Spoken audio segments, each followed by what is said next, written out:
ஒரு 10 கோடி ரூபாய் இருந்தால் என்ன மன நிறைவை நீங்கள் அடைவீர்களோ அந்த மன நிறைவை காசே இல்லாமல் உங்களுடைய குடிசைகள் கோபுரங்களாக மாற்றப்படும்.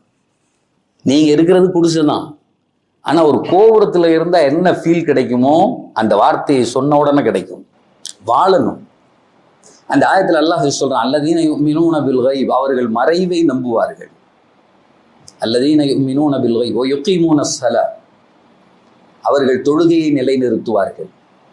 வ மிம்மா ரஸக்னாஹும் யுன்ஃபிகூன், அடுத்து அல்லாஹ் சொல்றான், நாம் கொடுத்ததிலிருந்து அவர்கள் செலவு செய்வார்கள்.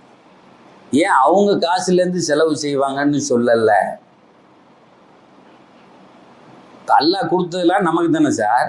ஒரு 10 கோடி ரூபா பேங்க் பேலன்ஸ் இருக்குன்னா நம்ம காசு தானே, அதனால தான் நம்ம ஜக்காத்து கொடுக்குறோம். இல்லைன்னா அல்லாஹ் விட்டு காசுடா நம்ம எதுக்கு கொடுக்கணும்னு போயிடலாம்ல. அல்லாஹ் அழகா சொல்றான், நாம் கொடுத்ததிலிருந்து அவர்கள் செலவு செய்வார்கள். அவன் காசுன்னா கொடுக்க மாட்டாங்கிறான். எதை கஷ்டப்பட்டு அடைந்தோம் என்று வாழ்க்கையில் நினைக்கிறோமோ அதை ரொம்ப பத்திரமா பூட்டி வச்சுக்குவோம். பத்திரமா கொடுக்க மாட்டோம் அவ்வளவு சீக்கிரம். நான் கஷ்டப்பட்டு சம்பாரிச்சது நான் ஏன் தரணும் அப்படின்னு கேட்பான். அல்லாஹ் சொல்றான், உன் காசு இல்லடா என் காசுடா, இப்ப கொடு. எங்க குர்ஆன்ல பார்த்தாலும் இந்த செய்தி இருக்கும். அது ஒன் சார்ந்ததல்ல, இது காசுக்கு மட்டுமல்ல, அறிவுக்கு. கஷ்டப்பட்டு படிச்சதை நான் ஏன் இவனுக்கு போய் சொல்லி தரணும் சொல்லி பாதியை வச்சுக்குவான். ஒருத்தன் கஷ்டப்பட்டு படிச்சிருக்கேன்னா பாதியைத்தான் சொல்லுவான், மீதியை சொல்ல மாட்டான். ஏன்னு கேட்டா நாளைக்கு நமக்கு தேவைப்படுமே, யார்கிட்ட போய் கேட்கறது? இது அல்லாஹ் ஓசில கொடுத்ததுன்னு நினைச்சா உடனே சொல்லிடுவான். அந்த ஆயத்துல அல்லாஹ் சொல்றான், இஸ்தக்ஃபிரு ரப்பக்கும் இன்னஹு கான கஃபாரா. சார் அனுபவிச்சு பாருங்க தெரியும். மே மாசத்துல ஜூன் மாசத்துல பள்ளியில வந்து உட்கார்ந்து கையில தஸ்பீ எடுத்துக்கிட்டு அல்லது சும்மா கையோட அஸ்தக்ஃபிருல்லாஹ் என்கிற வார்த்தையை உள்ளத்தோடு சொல்லி பாருங்கள், உங்களின் மீது மேகம் நிழலாடும்.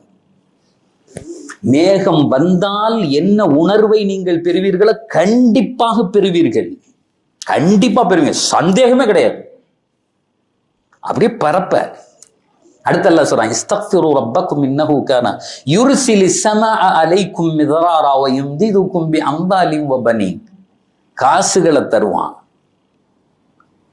பீரோல்ல ஒரு 10 கோடி ரூபாயை வச்சுட்டு போடா இருக்குடா, எவனும் நம்மளை ஒன்றும் செஞ்சிட முடியாதுடா, நான் சாவ மாட்டேன்டான்னு சொல்றான்ல. அடிக்கடி நான் சொல்றது, காசுகளை சம்பாதிப்பான், எண்ணி எண்ணி பார்ப்பான்.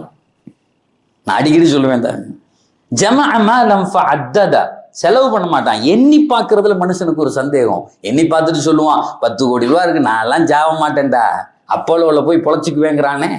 யஹ்சபு அன்னமா லஹு அக்லத, அல்லாஹ் சொல்லுவான், அட முட்டா பயல, நீ தேடின ஒரு பொருள் உன்னை எப்படி காப்பாத்தும்? நீ தேடினது இன்னைக்கு போகும் நாளைக்கு வரும். அப்ப அல்லாஹ் சொல்லுகிறான் அந்த ஆயத்துல, ஒரு 10 கோடி ரூபாய் இருந்தால் என்ன மன நிறைவை நீங்கள் அடைவீர்களோ அந்த மன நிறைவை காசே இல்லாமல் உங்களுடைய குடிசைகள் கோபுரங்களாக மாற்றப்படும்.